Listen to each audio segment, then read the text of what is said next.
Bom dia, na graça e na paz do Senhor Jesus, povo de Deus. Que a graça e a paz do Senhor Jesus esteja sobre as nossas vidas nesta quarta-feira, dia 18 de setembro de 2024.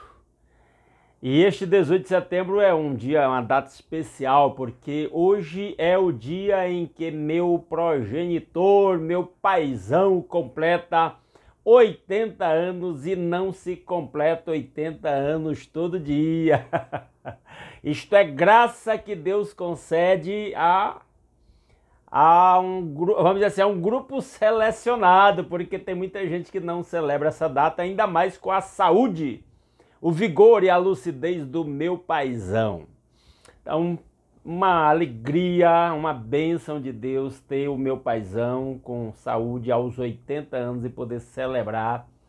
Mais tarde eu vou ligar para ele para dar o meu abraço, né? Fazer uma chamada de vídeo aqui. Mas nós voltamos aqui para continuar a leitura da palavra de Deus, hoje lendo Josué capítulo 21. Um capítulo de apenas um assunto. Um capítulo que não é dos menores, mas com apenas um assunto. E diz assim, vamos à leitura? Josué capítulo 21 diz: Os chefes de famílias dos levitas se aproximaram do sacerdote Eleazar, de Josué filho de Nun e dos chefes das outras famílias das tribos dos israelitas, em Siló, na terra de Canaã. E lhes disseram, Siló agora era o local onde o tabernáculo estava montado. Então era o ponto central do povo naquela fase. E o que eles disseram? O Senhor ordenou por meio de Moisés que vocês nos dessem cidades onde pudéssemos habitar e pastagens para os nossos animais. Por isso, de acordo com a ordem do Senhor, os israelitas deram da sua própria herança as seguintes cidades com suas pastagens aos levitas. Os levitas não teriam uma região sua. Eles iriam receber cidades distribuídas entre as várias tribos. Porque os levitas, além do culto a Deus, do serviço do templo e do sacerdócio, eles também eram os principais juízes, então espalhados nas várias cidades de Israel. E eles eram a presença daqueles que iriam ensinar o povo a palavra de Deus. Eles representavam aqueles que eram os guias espirituais das demais tribos. E aí o versículo 4 diz, a sorte saiu primeiro para os coatitas, clã por clã. Os levitas, que eram descendentes do sacerdote Arão, receberam 13 cidades das tribos de Judá, de Simeão e de Benjamim. Então, entre essas três tribos, saíram as cidades, foram sorteadas cidades, foram doadas, né, designadas cidades para os levitas. E diz, versículo 5, os outros descendentes de Coate receberam 10 cidades dos clãs, das tribos de Efraim, de Dan e da metade da tribo de Manassés. Os descendentes de Gerson receberam 13 cidades dos clãs das tribos de Issacar, de Azer e de Naftali, e da metade da tribo de Manassés, estabelecida em Bazã. Os descendentes de Merari, clã por clã, receberam 12 cidades das tribos de Ruben, de Gade e de Zebulon. Dessa maneira, os israelitas deram aos levitas essas cidades com suas pastagens, como o Senhor tinha ordenado por meio de Moisés. Da tribo de Judá e de Simeão, os israelitas deram as seguintes cidades, indicadas nominalmente. Foram dadas aos descendentes de Arão, que pertenciam aos clãs coatitas dos levitas, pois para eles saiu a primeira sorte. Quais são as cidades? Kiriat Arba, que é Hebron, com as suas pastagens ao redor nos montes de Judá. Arba era antepassado de Enac, mas os campos e os povoados em torno da cidade foram dados a Caleb, filho de Jefoné, como sua propriedade. Assim, os descendentes do sacerdote Arão deram Hebron, cidade de refúgio para os acusados de homicídio, Libna, Jatir, Estemoa, Elon, Debir, Aim, Jutá e Bet-Semes, cada qual com os seus arredores, foram 9 cidades dadas por essas duas tribos. Então foi interessante que as próprias cidades de refúgio foram doadas para os levitas, porque os levitas iam ser juízes, né, também. Da tribo de Benjamim deram-lhes Gibeão, Geba, Anatote e Almon, cada qual com os seus arredores, eram 4 cidades. Todas as cidades dadas aos sacerdotes descendentes de Arão foram 13, cada qual com os seus arredores. Os outros clãs coatitas dos levitas receberam cidades da tribo de Efraim. Nos montes de Efraim receberam Siquém, cidade de refúgio para os acusados de homicídio, Gezer, Quibizaim e Bet-Horon, cada qual com os seus arredores, foram 4 cidades.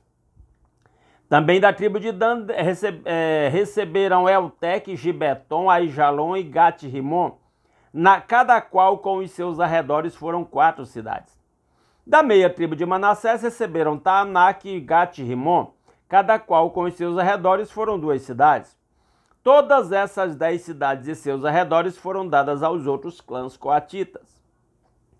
Os clãs levitas gersonitas receberam da metade da tribo de Manassés Golã, em Bazã, cidade de refúgio para os acusados de homicídio, e Beesterá, cada qual com os seus arredores, foram 2 cidades. Receberam da tribo de Issacar, Quizion, Daberate, Jarmute e Enganim, cada qual com os seus arredores, foram 4 cidades. Receberam da tribo de Azer, Mizal, Abdon, Elcate e Reob, cada qual com os seus arredores, foram 4 cidades.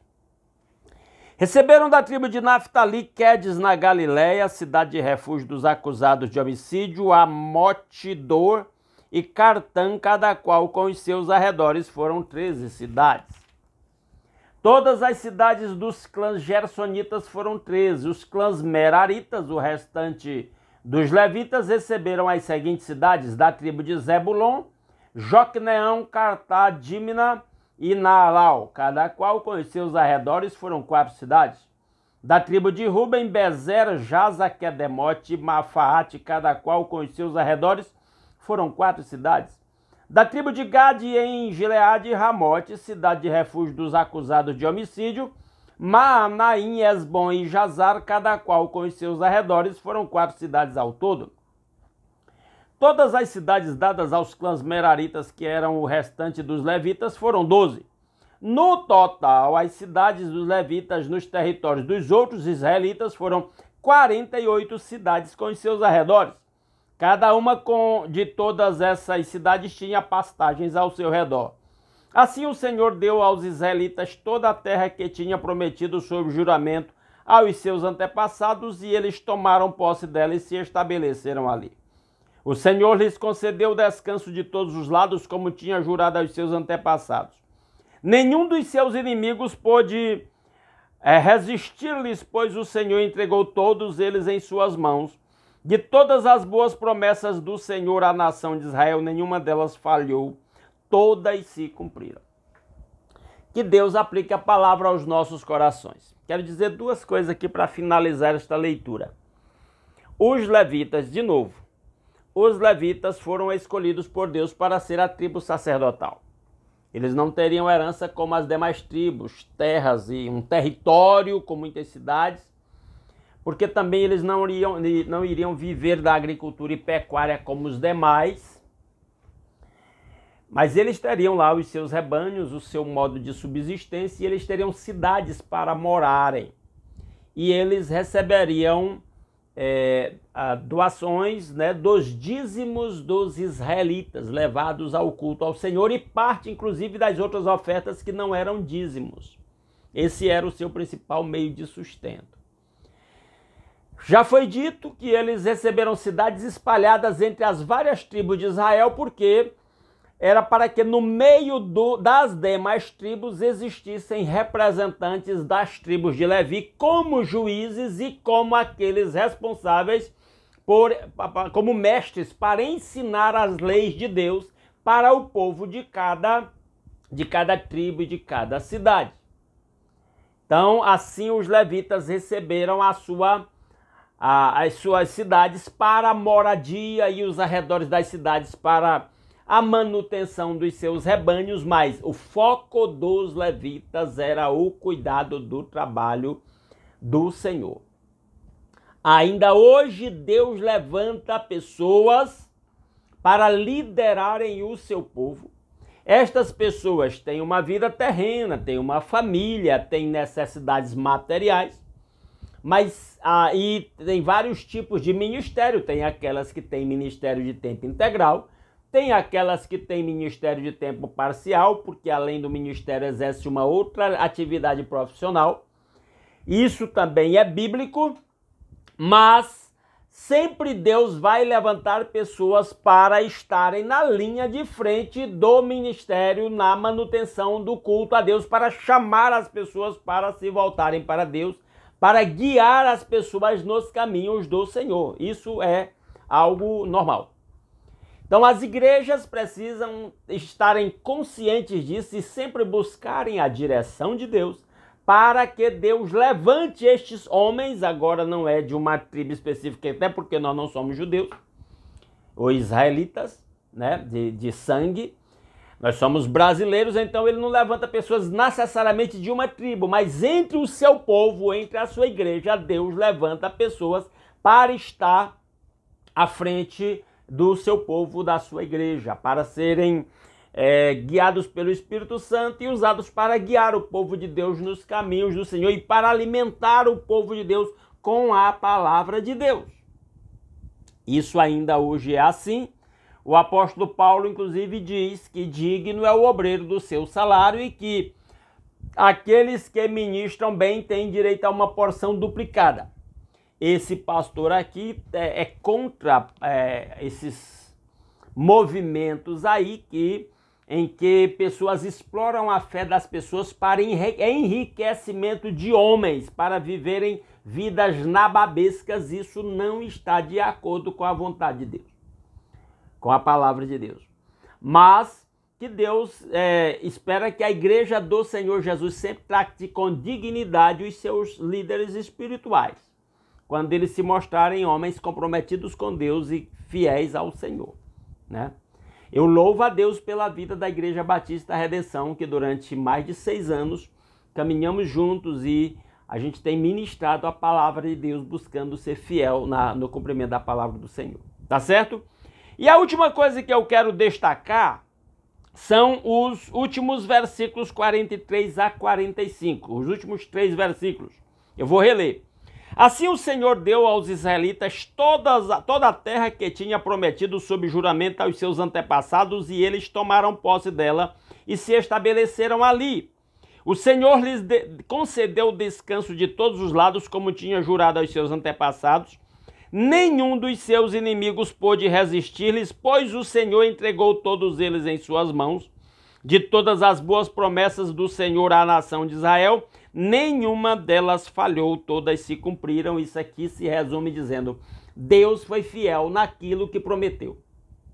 Nós vamos ver na continuidade da leitura que o povo, já vimos para trás, mas vamos ver mais ainda, que infelizmente o povo de Deus não foi fiel e não fez como Deus havia designado e deixou muitos povos ainda. Ainda vai levar muito tempo para uma conquista verdadeira. Ainda vai haver muitas adversidades, muitos problemas que vão afetar o povo de Deus, justamente em grande parte pela presença desses povos que eles não aniquilaram como Deus lhes ordenou. A conquista definitiva só vai acontecer lá no reino de Davi, né? Mas o nosso Deus é fiel, apesar das nossas infidelidades e desobediências. Isso não é um salvo-conduto para dizer: então já que Deus vai ser fiel, vai cumprir sua promessa, eu vivo do jeito que eu quiser e está tudo certo. É claro que Deus abençoa de uma forma especial aqueles que buscam andar em integridade e em santidade diante do Senhor. Por isso fica esta palavra de alerta para todos nós. Andemos em fidelidade ao nosso Deus, que é fiel à sua própria palavra e que a cumpre fielmente. Que Ele mesmo aplique a sua palavra aos nossos corações. Amém, povo de Deus?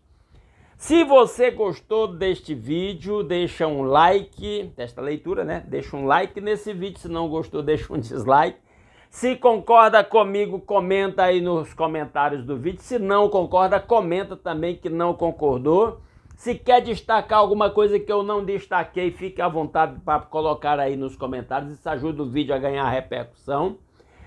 Se gostou, compartilhe nos seus grupos aí de WhatsApp e outras redes sociais. Compartilhe com os seus amigos. E se não gostou, compartilhe com os seus inimigos, porque a palavra de Deus é para todos, né? E eu espero que você não tenha inimigos, mas pode ser que alguém se levante contra você pelo simples fato de você temer a Cristo. Ok, vamos lá. E se alguém está nos assistindo pela primeira vez, gostou desse conteúdo, ainda não está inscrito no nosso canal, está convidado a se inscrever e continuar acompanhando a leitura de um capítulo diário da Bíblia até que cheguemos ao final da Bíblia toda.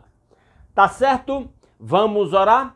Nosso Deus e nosso Pai maravilhoso, mais uma vez, muito obrigado pelas incontáveis bênçãos com que o Senhor nos tem abençoado. Obrigado pela noite de paz e pelo novo dia. Obrigado por acordar com saúde. Obrigado pelo lar, pela família, pelo pão de cada dia. Obrigado pelo trabalho com que ganhamos o sustento das nossas vidas e das nossas famílias. Obrigado por poder começar esse novo dia meditando na palavra, alimentando o nosso espírito, orando uns pelos outros. Que a bênção do Senhor esteja sobre a vida de cada um dos meus irmãos. Ó Deus maravilhoso, que o seu Espírito Santo mova cada um dos meus irmãos a trilhar em santidade, em fidelidade, em obediência ao Senhor. Ó Deus, nós entendemos pela sua palavra que a única vida que vale a pena nesta existência é a vida guiada pelo Espírito do Senhor e pela sua palavra. Quando os cristãos seguem olhando para Jesus, autor e consumador da nossa fé, foi ele, ó Deus, que o Senhor enviou seu Filho unigênito para que todo aquele que nele crê não pereça. Foi ele que deu a sua vida espontaneamente em nosso lugar, pagando o preço pelos nossos pecados para nos reconciliar com o Pai. Foi ele quem nos deu livre acesso à sua presença. Foi ele que colocou a fé nos nossos corações. Foi ele que encheu o nosso coração de esperança quanto a promessas eternas que começamos a desfrutar nessa existência e se repercutem para toda a eternidade. Portanto, glórias ao Senhor Jesus. Ó Deus, que o seu povo siga a exortação bíblica que nós deixando todo o embaraço e o pecado que tão de perto nos rodeia. Prosseguamos com perseverança a carreira que nos está proposta, tendo os olhos fitos em Jesus, autor e consumador da nossa fé. Louvado seja o seu santo nome. Ó Deus maravilhoso, que o seu povo que se chama pelo seu nome se humilhe, ore e busque a sua face e se converta dos seus maus caminhos para que o Senhor ouça do céu, perdoe o nosso pecado, sare a nossa terra, viva a sua obra no meio dos anos, ó Pai. Que o Senhor levante obreiros, homens segundo o seu coração, que apacentem o seu rebanho com prudência e com inteligência para liderarem as suas igrejas. Especialmente oramos por aquelas que estão sem uma liderança de um servo do Senhor, fiel ao Senhor. Ó Deus maravilhoso, levanta novos obreiros, pastores, vocaciona, chama novos missionários para estar na linha de frente da batalha. Sustenta aqueles que estão militando no reino, meu Pai. Renova a fé a cada manhã, a esperança, a alegria. Ó Deus maravilhoso, que os seus servos sejam fiéis ao Senhor. Ó Deus, instrumento para conduzir o seu povo em fidelidade ao Senhor. Ó Deus, que a graça do Senhor esteja sobre os missionários que estão em lugares onde é proibido pregar o evangelho, em que eles correm riscos de serem presos, até de serem mortos, de serem agredidos, de serem expulsos do país. Ó Deus maravilhoso, guarda os seus servos, fortalece da visão, da sabedoria, para que, ó Deus, aqueles que saem chorando, levando a preciosa semente para semear, volte com cânticos de alegria, trazendo consigo os seus molhos. Que a bênção do Senhor esteja sobre a vida do seu povo nesse dia, para que sejamos instrumentos do Senhor para levar a sua bênção por onde nós formos nesse dia e compartilhar com todos aqueles que cruzaram o nosso caminho, para que em tudo o nome do Senhor seja glorificado em nossas vidas, meu Pai. É a nossa petição que fazemos agradecidos em nome de Jesus. Amém. Aleluia. Meus amados irmãos, muitíssimo obrigado pela sua companhia. Esperamos que esta leitura tenha sido muito edificante para você. Se Deus quiser, amanhã às 5h30 da manhã estaremos aqui continuando a leitura de Josué. Fiquem todos na graça e na paz do Senhor Jesus e eu espero-os aqui amanhã. Grande abraço.